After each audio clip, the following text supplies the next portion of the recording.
Welcome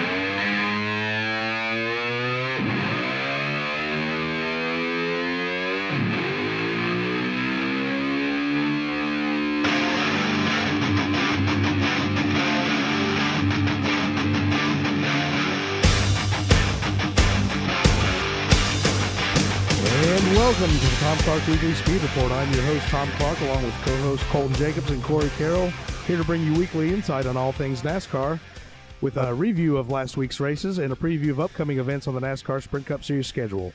Follow us on Twitter at TCW Speed Report and email us your questions at tcwspeedreport@gmail.com.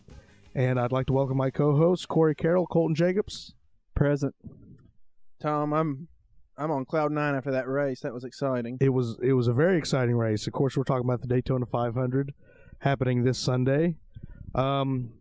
But as usual, as with tradition, we always have two qualifying races to set the field for the Daytona 500. Of course, Jeff Gordon and Jimmy Johnson, teammates, sitting on the front row, and with the finishing order of the duels determining the rest of the starting spots. I thought they were very good races, very good way to preview the 500. I think the rules package, the aero package, has worked really well. I wouldn't call it slingshot drafting, but there were definitely ways to get runs on guys and pass them and things like that. Let's talk about duel number one. Junior said he pretty much knew. He said, I have the fastest car here, and he proved it. Yeah, well, when Junior says stuff like that, I mean, he likes to be really humble. So if you hear him say that he's the fastest car on the track, then I mean, it's a pretty good bet he's going to be. And I mean, he did. It's as close to the 02 through 04 years on plate tracks when you saw him in the car out on a plate track. Mm-hmm. On Thursday night than it ever has been. I mean, I wouldn't want to say he did whatever he wanted to do, but he definitely did what he wanted to do, and that was win the race, coming from dead last. And I mean, he got to the front in a matter of laps. And of course, we're talking about the reason he started in the back was because he was found to be an eighth of an inch too low. Post qualifying inspection. Yeah, and like Corey said, it was just like the Unlimited. He came from the back really quick. And through the first part of the first duel, Matt Kenseth was up there. He was dominating the race. He fell back late when Junior got it. And when Junior gets that lead, he's really hard to pass, as we saw last year in the Daytona 500. He led, the last 50 or so laps. So he went out. Joey Logano gave it a nice shot. There at the end, Junior was able to get the block and get the win in that first duel, and it was a really impressive run. As I saw, especially with the first duel, that they were kind of talking about whether tires were going to come into play, and I think the track surface at Daytona has worn down enough to where you saw Joey Logano. He took 4 tires, and he could have passed Junior for the win, but couldn't get around him. So I'm glad Daytona's wearing out good. It's getting back to its old characteristics. Yeah, it's fun. Daytona's getting more and more fun every year. Oh, yeah. Now, Duel 1 and Duel 2, as Larry Mack, we love Larry Mack around here. Larry Mack said they were basically going to mirror each other because they mirror each other. And so you had the 300 cars, Gordon, Kane, and Earnhardt Jr. versus... And I bet you it was Kane in that 5 car and Junior in that 88 car. Yeah, you always have to point out the car. Hey, before too long, he's just going to tell all of its sponsors and its mate. Matt Kenseth's that number 20 $20 General Toyota Camry. XLE, actually. XLE? I think it's actually the XSC. I'm a Toyota guy, man. I know all this stuff. Shut up, Tom. So anyway, you had the 300 guys versus the one Joe Gibbs guy. And in the second duel, we had it opposite. We had the Denny Hamlin, Carl Edwards, and Kyle Busch versus Jimmy Johnson. Mm-hmm. Now, the difference, one of the biggest differences between Duel 1 and Duel 2, Duel 2 had more people that had to make the race, including my favorite driver, second favorite driver, Danica Patrick. I mean, come on, guys. She's had 3 or 4 years to, and she didn't qualify fast enough. She also had 3 or 4 cars this weekend. Yeah. Yeah. And she had, I mean, to me, she's had enough time to not have to worry about racing her way into the Daytona 500. Well, yeah, I mean, maybe the odd man out. I like Danica, but, at the same time, I agree with you, Tom. She's been in it long enough. She should be a lock. But at the same time, there were a lot of drivers that technically weren't a lock. I mean, Dale Earnhardt Jr. wasn't a lock. Wow. So, Brad Keselowski wasn't a lock. But the second duel had a lot more destruction than the first duel, and you saw it with Denny and getting into Danica again, and reckon that caused confrontation after the race. So that was the second racing event night that we had this season where there was confrontation. Yeah. We even saw with David Reagan spinning out and banging up his KFC car. I guess he was eating too much chicken and the grease got all over the wheel and he spun out. I know they need to calm down on giving them the free samples. I know. But, there was a lot more carnage in the second race. I was pulling for Mike Wallace because to me, he's a great plate racer. Yeah. I mean, he's a little past his prime, but now Mike Wallace never had a prime. Yeah. I'm no conspiracy theorist, but when Danica wrecked, when Denny and Danica got into it, and the fender was flared out to where it would act like a parachute going down the racetrack, and she started 19th, she had to finish 16th or better to make the race. I don't know about you guys, but it seemed like when they came off turn 2 after they took the white flag, it looked like some of those other cars that had no damage kind of just gave up and laid back. She kind of had a run, a big enough run to where I was like, that's unbelievable. I don't know. Let's ask Richard Petty what he thinks. Okay, yeah, because he's got all the right answers. Well, I do know, Tom. I after the race, reading a few articles, there were a couple cars without power. Okay. Okay. Another one of my conspiracy theories. Poof, gone. Well, we read it on the internet, so yeah. But it's got to be true. Yeah, everything on the internet's true. Got to be true. So the whole Denny versus Danica thing, we've seen Danica get kind of heated and kind of mad at other drivers, but boy, she had her hands on Denny's chest, telling him what she thought. Denny was like just trying to give her a hug. It looked like. Yeah, I think he was real professional about it in his apology. Well, I mean, it looked like an argument between a man and a woman, is what it looked like. I mean, the woman being out of sorts, and the man being like, "Shh, calm down," and her being like, "Oh, I'm so frustrated." That's what it looked like. I mean, Kurt Busch wouldn't do anything like that. Well, which we'll get into later. You're about to be sniped to this one. Oh gosh! I know by that secret assassin girlfriend of his. They're probably listening right now, but yeah, the duels. I think they were exciting. It's different from the Unlimited that we previewed a week ago or reviewed a week ago. It had a different atmosphere to it. It was kind of like, okay, we know this is not an exhibition. This is to try to get in the race. So yeah. Out of all the non-points paying races throughout the whole NASCAR Sprint Cup Series, the duels are probably my favorite because that's to get in the race and you're jockeying for position. The Unlimited, the All-Star race, you're in it. It's kind of like the showdown in the All-Star race. This is to get into the race. Yeah, that's almost a better race than the actual All-Star race. Yeah, so I love these little heat races like they have. Yeah, it was very good. So that happened on Thursday, and we moved through speed weeks at Daytona. We start with, we have all 3 of our national touring series there to start the season at Daytona. I think they actually do the modifieds and Yeah, they do the ARCAs.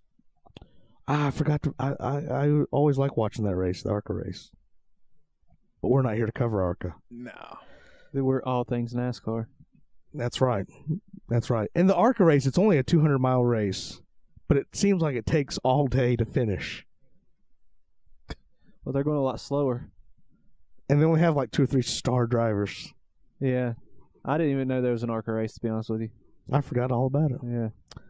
Anyway, so of course we have our top 3 series: the Truck Series, the now Xfinity Series. Colton, you actually got to watch the truck race. Yeah, the truck race was fun. Well, for one, because it's the first points-paying event in the NASCAR circuit. Mm-hmm. So I was just ready to watch some racing. It was a real good race. The Brad Keselowski trucks were strong. The 19 with Tyler Reddick, the 29 with Austin Terrio, and we've seen him a couple times in the 5 car in the Xfinity Series for Junior Motorsports. And their biggest challenger was Ty Dillon in the 3 truck throughout the whole race. But, nobody really challenged. There were a lot of wrecks. It was a lot of fighting and jockeying for position. But, at the end of the day, Tyler Reddick took it, and he was fast. Which was good from when I heard about it, because, Brad, well, I'm not a Brad Keselowski fan, but it's cool that little truck team that actually his dad, Bob Keselowski, raced for and built, and to actually finally get a win, with a young driver and increasing the talent pool, so to speak. Yeah, and Eric Jones, he was in the Xfinity race too. He was driving for Kyle Busch, and he's going to be good. You can mark my words. He's going to move up through and be strong. Oh yeah. So, so the Xfinity race was, of course, Saturday afternoon. Didn't get to watch that one either. But a very inspirational story.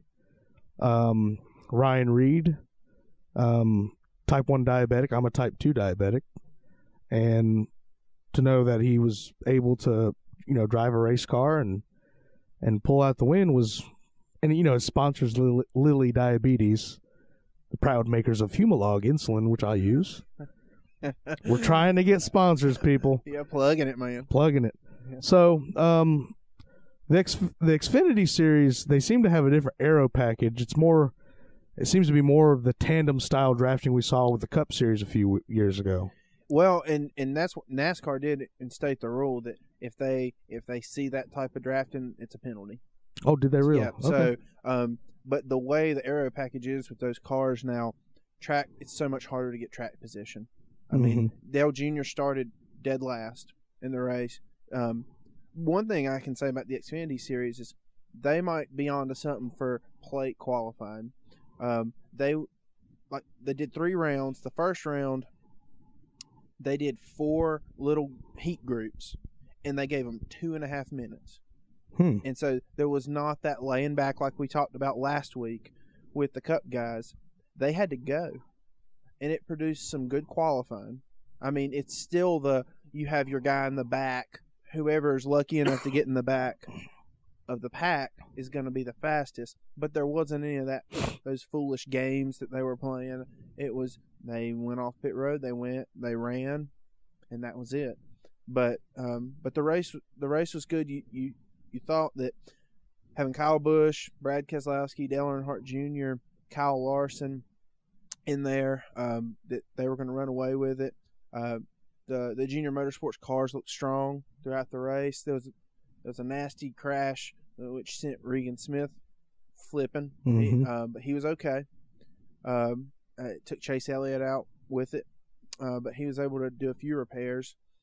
But at the end of the day, it was just it was some good hard racing at the end. Brad Keselowski in the final laps, he got too far out. And Ryan Reed got a huge run, and he went up the track, and Brad went, but Ryan dove back down really quick and was able to get the spot and drove on to the win, and it was a great run for him. So we see with Roush Fenway Racing that they've kind of got a talent pool building here with Ryan Reed, Chris Buescher, Bubba Wallace, yeah, and Elliott Sadler. Yeah, he's in the one. Yeah. So Roush is kind of looking to the future because he knows his guys are Greg Biffle's getting a little older and putting some young colts in the stable, I guess you could say, in those Mustangs. Bad pun on my part.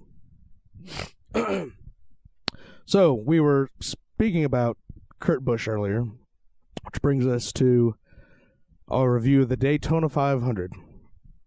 The Busch brothers, the events. Let me segue from the nationwide race to the Daytona 500. Kyle Busch loves to run in the nationwide series. Absolutely loves it. Unfortunately, was in a wreck, got clipped, and sent him to the inside wall where there's no safer barriers. And I watched the replay. I mean, it was all over the internet, and that was a kind of wreck that took your breath. You literally took the spectator's breath away. I mean, that's the kind of one you kind of cringe at.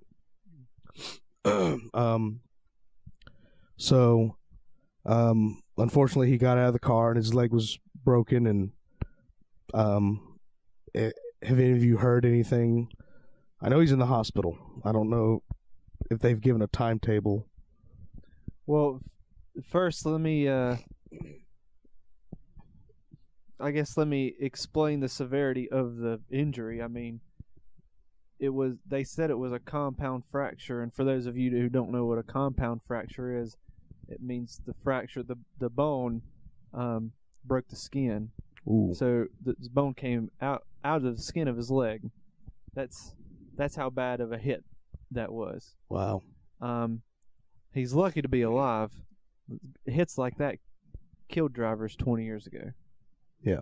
I think that's more of a testament to the safety of the car, because obviously that was not a safer barrier, as you said. So, yeah. The cars are themselves a lot safer, but unfortunately there's not safer barriers on every fence in NASCAR. Yeah. And and I don't understand why, because these cars are traveling so fast that there's not a wall on that track that they can't hit if they're hit at the right angle by another car and go spinning, no matter how far that wall is through the infield or whatever. And the fact that there's so much grass in between the track and that wall helps the car kind of slide along. There's less traction between the tires and the grass. So instead of sliding on asphalt, slowing you down, you're actually going faster on the grass. And so Kyle Busch hit that wall probably going about at least 130 miles an hour. Yeah. And a couple of years ago, this kind of issue came up, and I don't know if representatives from NASCAR came out and said it, but they basically said, well, obviously there's safer barriers around the outer perimeter of the track, but walls like that we will look into if situations arise. Back in 2007 or 2008, Jeff Gordon at Las Vegas got loose off turn 2, headed to the inside wall in the backstretch. I mean, that was a hard hit. Later on down the road, Las Vegas put safer barriers there. Well, Michael, why do you have to wait for a situation to arise? I would hate to be that situation that arose. Yeah, well, that's what I'm trying to bring up, is that I think that this event will. This is the straw that breaks the camel's back when tracks look at their safety at their facilities. I mean, because that was, of course, Jeff Gordon. He walked away fine. And they probably thought, well, we'll put safer barriers there, but these cars are safe. And as far as the prognosis, he had surgery that night. He had surgery Saturday night, and of course he's still in the hospital right now. But it's safe to say that I would think that he'd be out for a while, because I feel like this injury was worse than Tony's in the sprint car in 2013, and he missed the rest of the season, which was probably 12 races left in that season. Yeah. And still wasn't even fully ready He's by actually- the time Daytona came last year. He's actually got one more scheduled surgery on that leg of Tony Stewart. So yeah, it's unfortunate. If you don't, as race fans, as race fans, of course there's going to be guys we don't like, but when it comes to something like this, it kind of evens the playing field. You don't want to see anybody get hurt, and so our thoughts and prayers at the Tom Clark Weekly Speed Report go to Kyle Busch and his family and the whole race team, and to a speedy recovery. But on the other end of the spectrum, we have the elder Busch brother. He's in a hot mess, so to speak. Of course, Kent County Court had ruled in favor of Miss Driscoll, gave the protective order. I guess there was enough evidence that found that he did commit an act of domestic violence. There actually hasn't been any convictions or sentences so far. So, man, what a rough road for Kurt Busch. Yeah. Suspended by NASCAR indefinitely. Chevrolet has said it's suspended its relationship with Kurt Busch. Does that mean he doesn't have a team to go back to if the suspension's lifted? Because, he can't go back to Stewart-Haas and drive a Toyota. Well, on NASCAR race day on Fox Sports 1 this morning, Kenny Wallace and Larry Mack were kind of discussing it, and they said that NASCAR's going to offer a road to recovery like they have with other drivers like A.J. Allmendinger. And it's up to Chevrolet. He can drive a Chevrolet again if they lift their suspension of sponsorship of him. But if he does everything that NASCAR asks of him, and he'll have to drive a different car.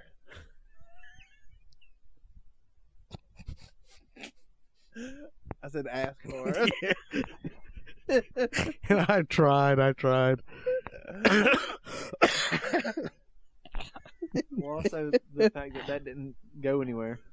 What? Because you went through that whole thing, I thought you was going to say what was going to happen at the end, but you said he'll have to drive a different car. And so that was my whole question was, what? I was going to say I don't know, because Stewart-Haas has a procedure in place because of his. They've not actually released him. To me, it doesn't sound like. Well, but they drive Chevrolets.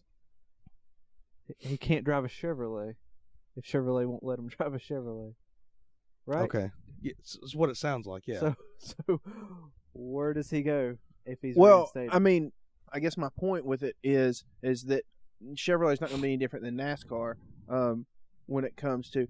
I think eventually they'll let him drive again, but if he does like NASCAR's part, but Chevrolet's not ready, then I don't know what he'll.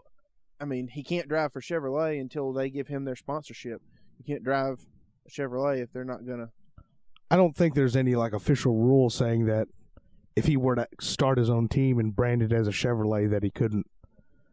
I don't know how deep NASCAR gets involved with things like that, but there's two different languages there too, because NASCAR is saying Kurt Busch is suspended indefinitely, which means that he's suspended until they can say he can come back. Mm-hmm. Chevrolet said they have ended their relationship with Kurt Busch. Well, that sounds like then there's. Yeah, that's different. That sounds way different than a suspension. So what it's sounding like now, or now that we've kind of straightened things out, because Stewart-Haas is a Chevrolet team, and Chevrolet says we don't want Kurt Busch driving one of our cars. Odds are that he's not going to be returning to Stewart-Haas Racing. That's what it sounds like. Yeah. And to me, that would be a wise decision. But then again, he was hired by Gene Haas. It wasn't a Tony Stewart decision. They're 50-50 in that whole organization. So, I mean, I think it's just going to look like the NFL. I think you've got Ray Rice and Greg Hardy and various other players that have had to deal with this domestic violence issue, and I just don't think they will. And honestly, and this is my wholehearted opinion, Kurt Busch has had too many chances at this point, and he's not relished the privilege to drive one of these race cars. I think the three of us can sit here and say any day of the week we would give anything to have the opportunities and the talent that Kurt Busch has. Oh yeah. And he can't control his anger. He can't control all these outside issues to keep his focus into driving the car and be thankful for what he has. You don't see any of these other 43 to 50 drivers that are on the entry list doing this crap. And, yeah. It's just disappointing. Yeah. Especially with a past champion. Yeah, and like you said, he's had too many second chances. Roush let him go for, I don't know what it was. I think it was a traffic violation that he was cussing out the cops, and then cussed out Jerry Punch. That was caught on YouTube. That went viral. Driving for James Finch and Phoenix Racing, just tirade after tirade, and driving for Roger Penske before he got in that argument with Jerry Punch, telling Roger that the car wasn't handling right, it was a piece of junk, and just getting in all kinds of altercations with reporters and things like that. I've had enough of Kurt Busch. So I'll second that one. It's sad because Kurt Busch has a potential to be a really good ambassador for the sport, as long as he's been around it now, and the fact that he is a past champion. And I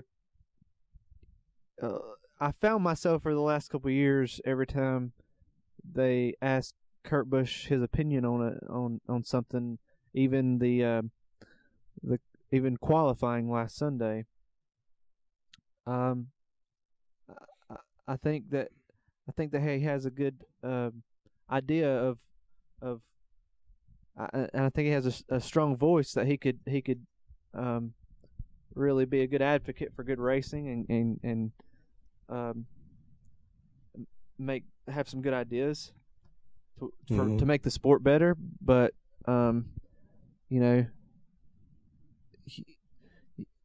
some people just, I guess, they just don't learn, and they don't take advantage of the opportunities that they have in front of them.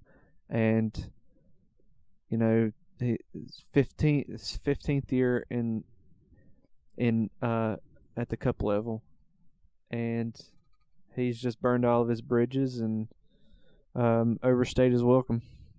I agree. So, kind of a somber way to get into our review of the Daytona 500. But in brighter news, I'm excited. Why are you excited, Tom? Well, because Jeff Gordon started on the pole. Where'd he end? Let's not talk about that right now. Jeff Gordon started on the pole, led 87 of the first 100 laps. But here was the statistic I didn't like Chris Myers pointed out, that I don't know how many actual races it had been, but the more likely than not that the leader at halfway does not win the Daytona 500. Jeff Gordon happened to be leading it halfway, so I was a little nervous about it. But and Corey and I were watching the race, and he did lead 87 the first 100. But it looked to me, and don't throw anything at me, Tom. He looked slower than I thought he was going to be. He was pretty slow out front. He was better as a pusher. He wasn't quite as good as a leader. The reason he led 87 laps is because it was towards the beginning to the middle of the race, and nobody was doing anything drastic, and everybody was content just to ride for a while. And plus, he had his teammate behind him pretty much the whole time. But he wasn't one of the stronger. He wasn't even. I wouldn't even say he was the strongest Hendrick car, or one of the strongest Hendrick cars. I think that was Jimmy and Dale of that team. I mean, I will agree. I mean, in the past few years, Jeff's restrictor plate racing has kind of been kind of mediocre at best. He doesn't seem to handle the mad land rush at the end. He kind of seems to get caught in the eye of the storm, and you know, the resulting crash that happened later on in the race, I guess, is a result of that. More on that later. Yeah, more on that later. But I think, to me, as a fan of his, a very avid fan of his, it was a good way to start the farewell tour. Yeah, I mean, he led the most laps of the race, but Andy was the last one to crash. Yeah, I mean, he went out with a bang. Yeah, he went out with a bang. Led the first lap of the season. I thought that was good. How about Tony Stewart again? Just not really doing anything. He is this generation's Dale Sr.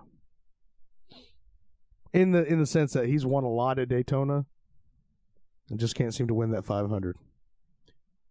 Yeah, I mean, I can see where you're going with that. I don't think he'll win one. I don't think he'll win one either. I'll be honest with you, I'll be surprised if he wins another race. Ever. Yeah. Like we discussed in our first podcast. I mean, yeah, because and he took out granted it wasn't necessarily his fault, his wreck, but he damaged some good cars, and some Ryan Blaney. Mm-hmm. And who was the other one?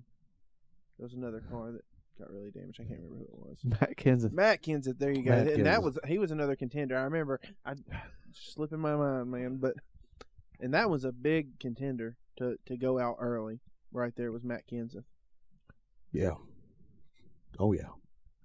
So anyway, Jeff Gordon, led 87 the first 100 laps, but I will give credit to his. Wait, how many of the first 100 laps did he lead? 87. Oh. Why? What did I say? You said 87. You said about 4 times already. I just wanted to emphasize the greatness of Jeff Gordon. But I will give a big shout out and big credit to his Hendrick Motorsports teammate Dale Jr., who, to me, had the fastest car of the day and of all speed weeks. And Joey Logano, they pretty much that was the only other car that could pass Junior on the outside a lot of times, and those two guys were kind of pretty much. You might throw Jimmy in there because he did lead some, but when Junior was out front, nobody could touch him. And Brad, they played some radio of Brad's car, and he just said, "Man, Dale's just leading the draft too fast. Nobody can keep up." Mm-hmm. And he was right. I mean, nobody really could. Jimmy and Joey were able to pull the outside line, and Joey was able to get around him. But I mean, those two cars were the class of the field. I think that penalty that got given to the 48 team for having too many men over the wall too soon. Not that really hindered them, but it kind of messed with their minds, I think, a little bit. Because we kind of saw Jimmy, he would get squirrely on the outside, and he would just literally like a rock just sink to the back and kind of have to regroup and come back up to the front. Yeah, him and Jeff both did that a couple times. That's why Jeff was in the middle of the pack there at the end, just being shuffled around, and Dale Jr. got shuffled around. I mean, everybody found their way back to the middle or the back at some point during that race. Yeah. And for some, it just happened at the wrong time. So all this ties in together. Jeff Gordon, my favorite driver, of course, leading 87 of the first 100 laps. Ends up, and this is to answer your question to begin the segment. We need to get him a plaque or something. I know. 87 of 100. So, first 100. So, to answer the question, and 0 of the last 100. Exactly. So to get to your answer, where did Jeff finish? He ended up finishing 33rd because of a late race crash, which prompted the yellow. And for the longest time, we were all kind of waiting to see whether or not they were going to throw it or are they going to let him race back to the line. And so this situation has come up before in past, not only Daytona 500s, but other restricted plate races. Joey Logano ends up winning the race because they already took the white flag, so the next flag ends the race. Is one of these situations a gray area for NASCAR's officiating, whether or not to end the race under yellow or green? Yeah, it's a gray area. It's a judgment call. It always has to be. But that was absurd to throw that caution flag with cars spinning halfway down the backstretch. I mean, they're in nobody's way at all. And you have 3 of the best drivers in Daytona about to go neck and neck to the finish line, probably for a fantastic, classic, historic finish, maybe a photo finish. Yeah. And there was no danger at all. By the time the winner takes the checkered flag and coasts around to the backstretch, he's already going at pace lap speed anyway. Yeah. And he's not. There's no threat of any sort of any sort of major, incident at the end of the race when all the wrecked cars are on the backstretch. Yeah, I mean, because what came to mind, I'll harken back to 2007. Coming ahead for big wreck, neck and neck battle between Mark Martin and Kevin Harvick. I mean, we can go either way when we talk about these situations, but Clint Boyer's on his roof coming to the start-finish line, and they're letting him race at race speed, cars going through the tri-oval and, potentially down pit road and hitting crew members. Yeah. But in this situation, like, oh, hey, let's stop it. Let's. Well, and it seems like NASCAR has this unwritten rule that if the wrecks happen in turn 4, or anytime like turn 3 to 4, or further, closer to the start finish line, it's like they won't waive it. But you saw it at Talladega the other year. If it happens on the backstretch, it seems that they'll throw it. And I agree with Corey. I don't really see much logic in that unless it happens really far in the front of the pack and there's a lot of cars behind, maybe a backpack. But I mean, there wasn't in this situation, and they really should have let them race to the line because they could have gotten slowed down and safely before they reached the back. And we missed a great finish today. Because I'm telling you, from what I saw, Junior had a run going into turn 3. I mean, he had a monster run. Because after Jeff's impending crash, he was who I was pulling for to win the 500. Because I want to see a back-to-back winner. Who better than Dale Earnhardt Jr.? Yeah, I mean, Joey was fast, but Kevin had something in Dale, like you said, had a big run. I mean, he was flying up through there. It would have been great, like Corey said. It would have been a photo finish. Yeah. So, we're gonna leave that up to our listeners of the Tom Clark Weekly Speed Report. Tell us what you think about the situations about ending under yellow, not just for restricted plate tracks, but for other tracks on NASCAR. We'll kind of keep our eye on that throughout the season and kind of call boguses in NASCAR's officiating. Baloney. Bologna. So, man, we're talking a lot about Hendrick Motorsports, and that happens to be the team of our team spotlight of the week. So, I'm gonna let you guys start it off. Give us some spotlighting.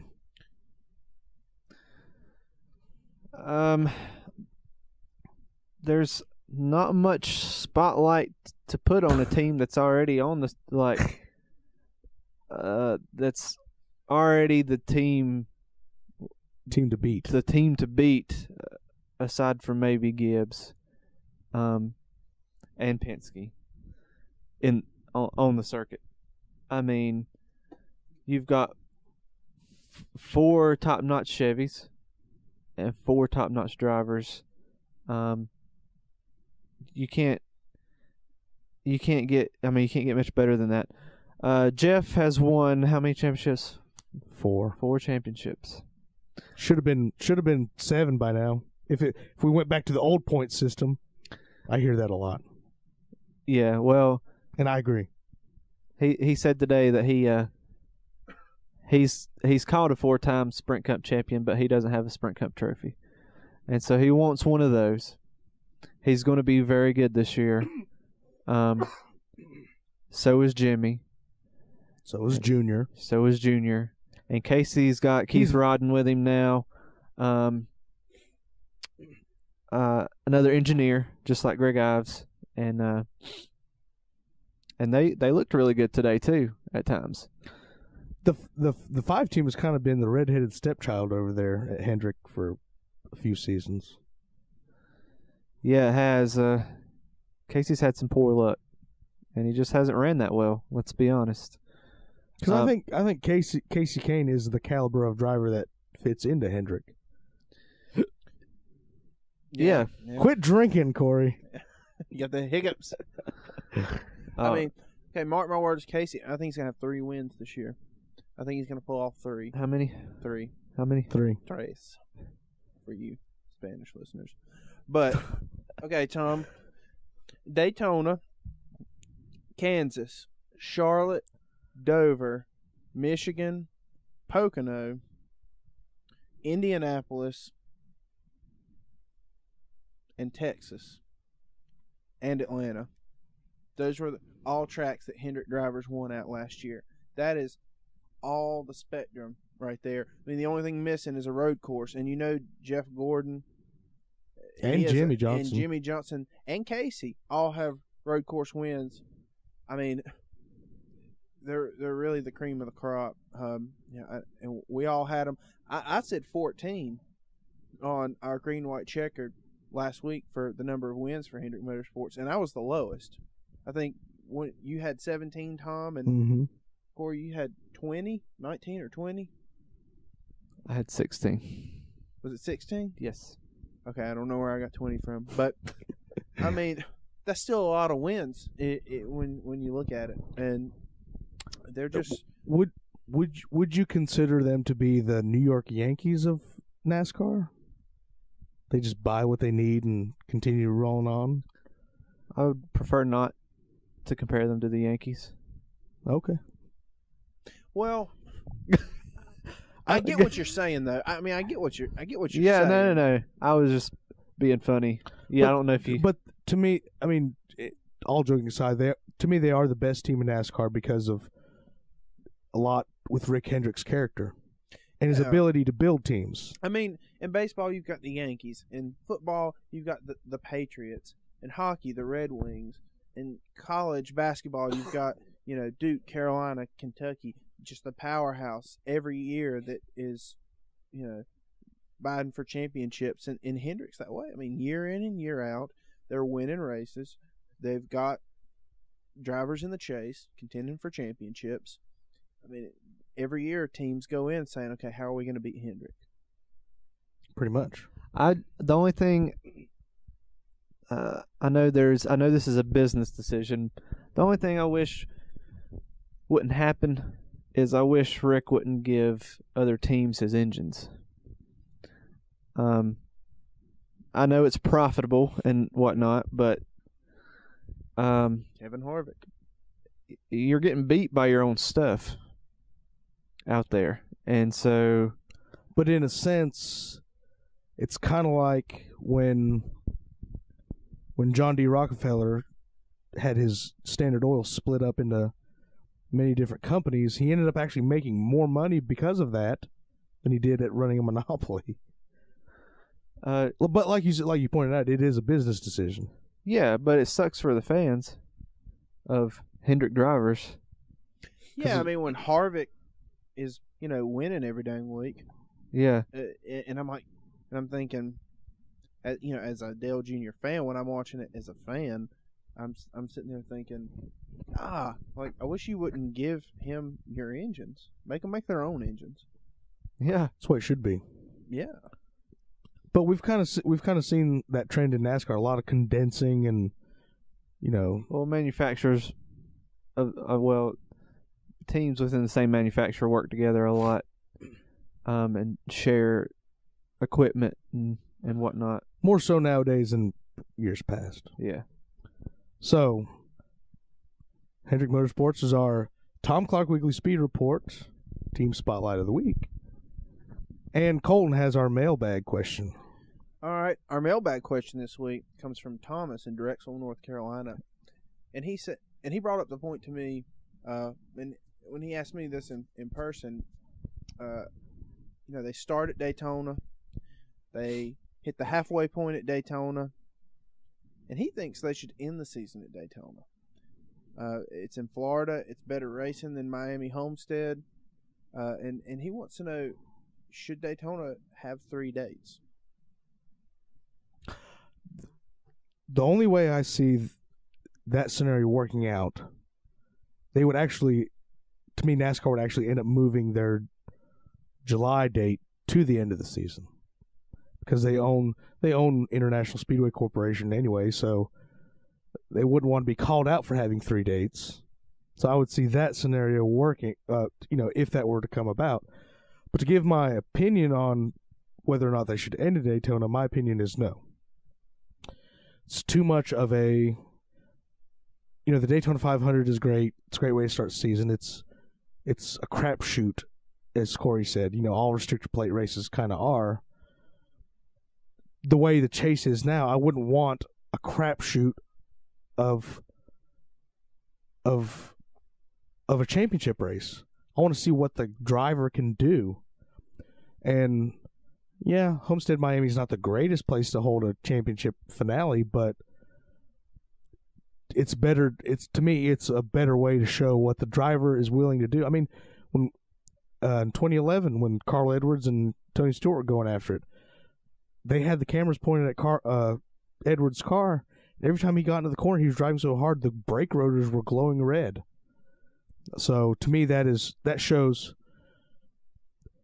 more control in the driver. The driver has more control of his destiny rather than, I got caught up in the big one, and that's the reason I'm not a champion. Yeah, well, I don't think they should end in Daytona because I like the race being in July. It's a good way to celebrate the 4th of July weekend in Daytona. I think that's more fitting than at the Great American racetrack, if you will, than to end it there. But in that case, I don't think there should be 3 dates because that's too many dates. Like that kind of waters down the prestige of going to Daytona if you go there 3 times in a season. And also, you don't want an equalizer track for a championship race. Exactly. That's just too much fuel for controversy. I want them to go back to Atlanta. Like, I want them to end the race at the season at Atlanta again, just because. I will second that. I mean that's a great track to showcase championship drivers because of the difficulty it is to drive. Well, we saw in 2011 the great battle between Jeff Gordon and Jimmy Johnson. I mean, that was probably one of the best races I've ever seen. Not to mention Bobby Labonte and Dale Sr., Kevin Harvick and Gordon. Carl Edwards and Jimmy Johnson. Yeah. Just great Atlanta finishes. Atlanta's a great race. If they ever repave that track. What will you do, Tom? I'll pluck a whisker out of my chin really hard. Make it hurt. Because I was gonna think about like gouging my eye out. I don't think that's gonna work. Yeah. But hey, speaking of Atlanta, let's preview The Folds of Honor 500. Is that what it's called? Something like that. Yeah. To you by, I think it's brought to us by QuikTrip.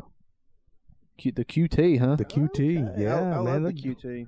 Man, they are awesome. Yeah. Oh, they always have a great drink selection. You can go in there and get a house if you want to. Yeah.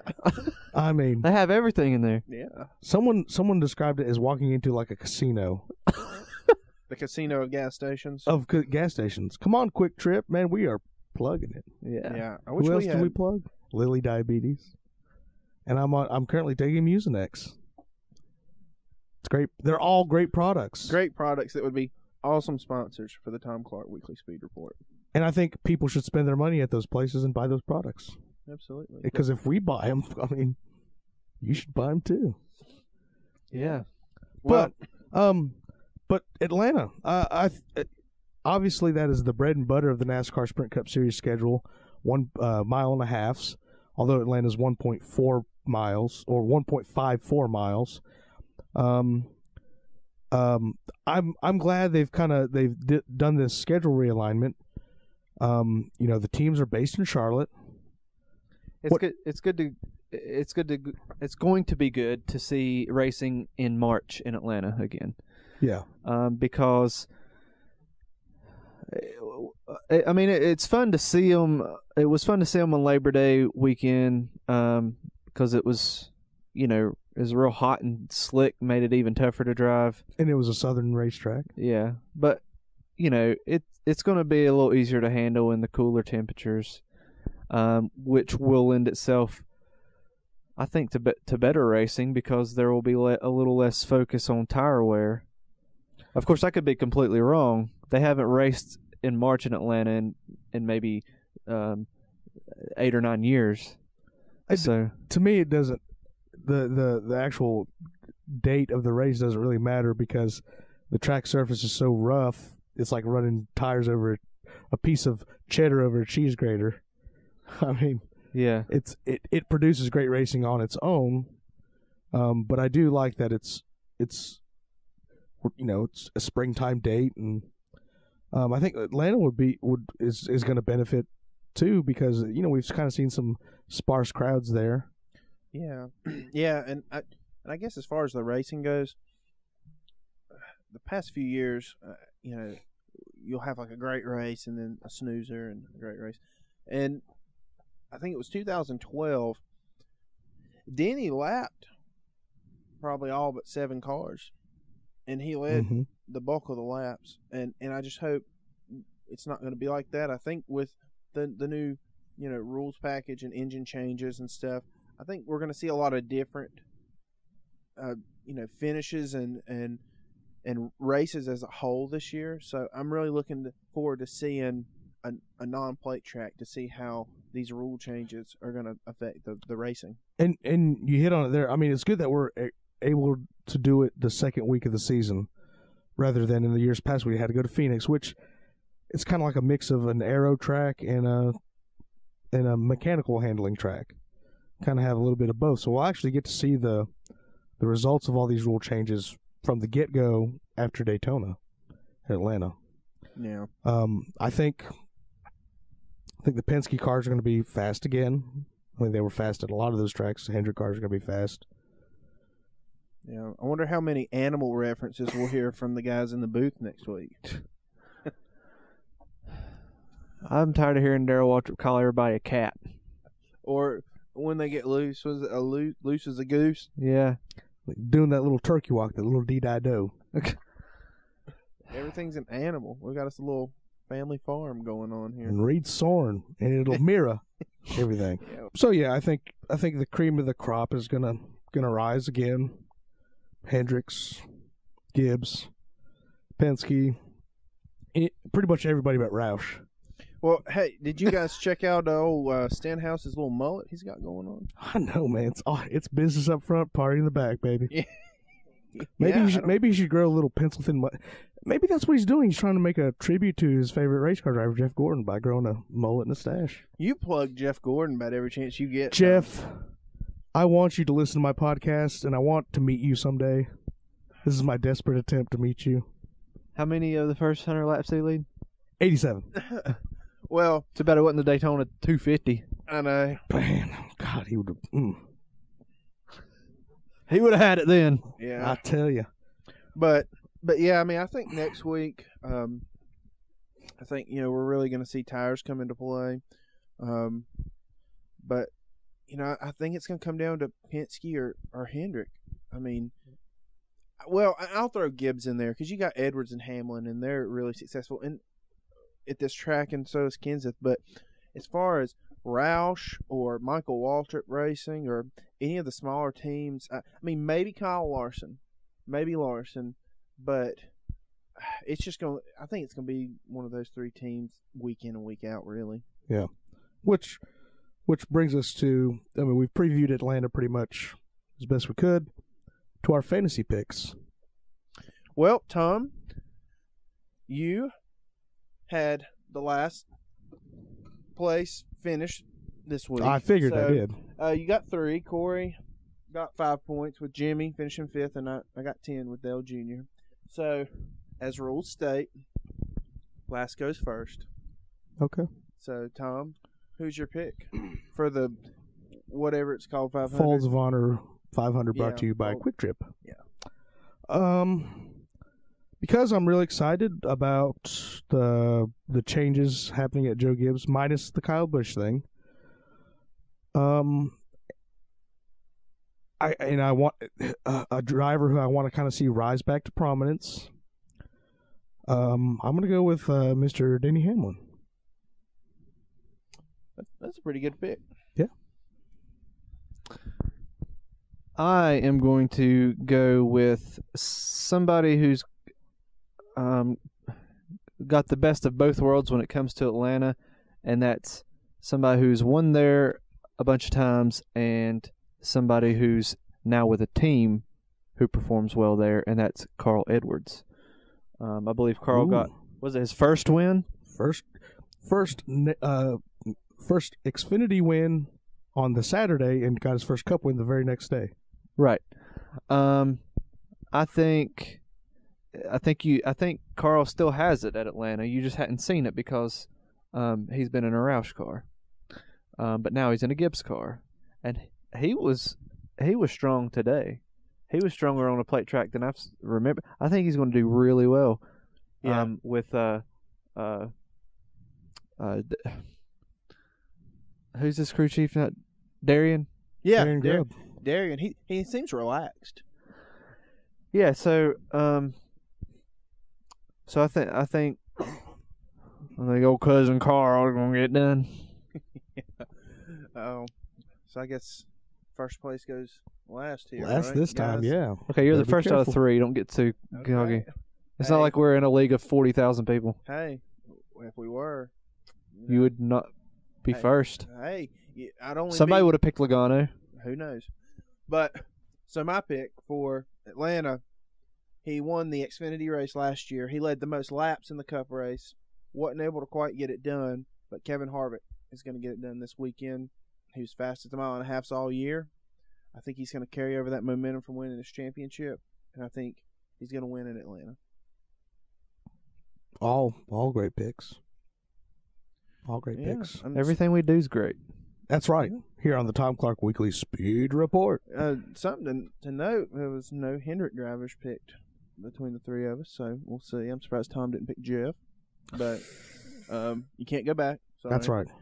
But, that's interesting. We'll have to watch for them. I'm sure they'll be a factor. Oh, yeah. And to always end the Tom Clark Weekly Speed Report, we go to co-host Colton Jacobs for our green-white checkered round. All right, guys. Buckle your seatbelts. We're going to get this done, then we'll pull out some hyperbole or something like that for you, Corey. Just do it. Okay. With Joey Logano winning the Daytona 500 today, does that solidify him as a strong championship contender this year, Tom?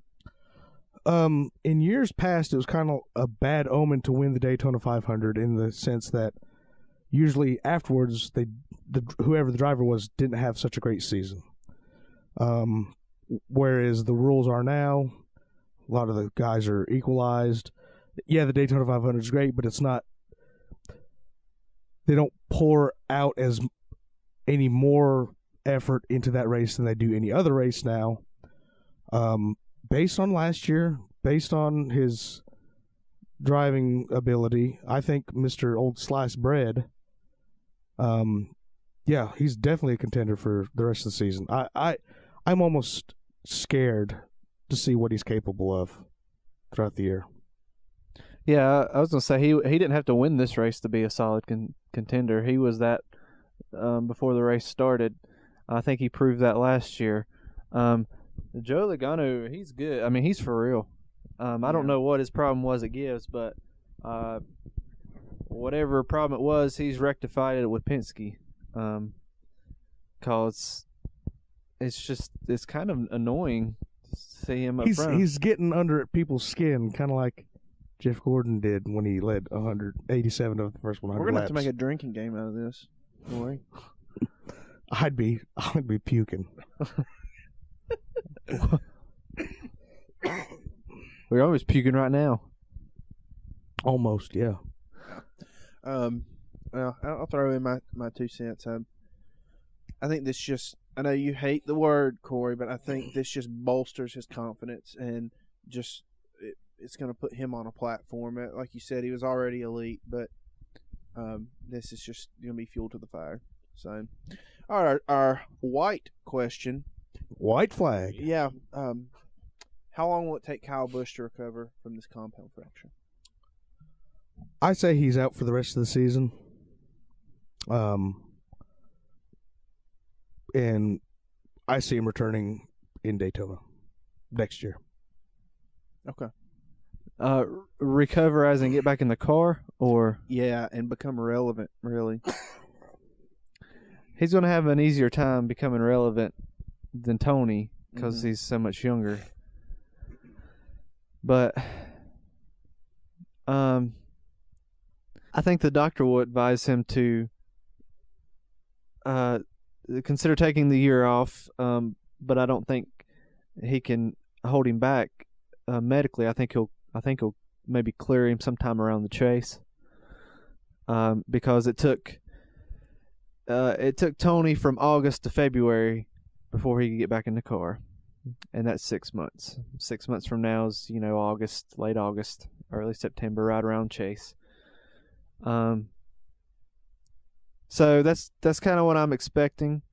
If he does have to be out that long, I don't know if he'll get back in that close to the end of the year. But he'll be competitive again next year. Yeah, I think he'll be good to go by the Daytona 500 in 2016. Which I hate it for all Kyle Busch fans, because I remember when Junior had to miss Kansas and Charlotte. Due to the concussion. 2 years ago. And that was tough to watch racing without Dale Jr. It almost wasn't worth watching. Absolutely. And when your favorite driver's out, especially for a considerable amount of time, like the whole year, it really, you lose a lot of your passion for the sport if the person you're rooting for is not in it. Well, hopefully they will, if Matt Crafton fills in for him full time, hopefully they'll back him really well and give him the support. Yeah, I think I think a lot of the fill-in drivers did a really good job of carrying those teams, especially today during the 500. Yeah. And for the finale, out of all the small teams in NASCAR, will they get a win this year? And who will it be if they do? Of the small teams in NASCAR, I'm going to say no. No wins? No wins for small teams. Because of the current nature of the sport. I mean, it's been the same for quite a while now. I like smaller teams. I love smaller teams. Bringing, not big name sponsors, but, really trying to compete at that high level. And I don't want to see those kind of guys get squashed out by the big mega teams. So, yeah, I don't think they're going to win any races just because of the the odds that are stacked against them. So yeah. Yeah, I don't see smaller teams hardly being competitive, let alone winning races. There's a big gap now. It's almost like a kind of like a no middle class type deal. You know, you either got the really wealthy teams and the really powerful teams who are going to be in contention to win every week, or you got the poverty stricken, you know, Front Row Motorsports and BK Racing and those guys who are just out there making a living, working hard to you know, to have a career in racing at the highest level, and hopefully gain sponsorship and build their teams. But it's too tough out there. You got people like Kenseth going winless last year because of the level of competition. You know, there's no guarantee that big name drivers are going to win a race. So, well, I'm gonna be devil's advocate here. I've got a couple that I think could. I think we will have a small team win this year. I think it's going to be AJ Allmendinger at one of the road courses. He won last year. He's fired up always when it comes to road course racing. I think he'll get one of them again. And don't count out Martin Truex at Furniture Row. They're fast, and he's a great driver, and he's got what it takes to win. And I'm also looking at the 13 car with Casey Mears. I mean, they get pretty decent finishes. That, you know, he won the Coke 600. Granted, it was when he drove for Hendrick, but he wasn't going out there running like the Hendrick drivers now. But he slipped up and got him a win. And they can get top 10s. They finished 6th today.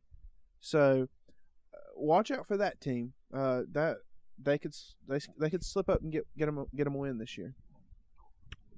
Very good points. Very good points. Well, that concludes our Daytona 500 review on the Tom Clark Weekly Speed Report and Atlanta Preview Edition. Remember, you can follow us on Twitter at TCW Speed Report and email us your questions and concerns at tcwspeedreport@gmail.com. I'm your host, Tom Clark, signing out.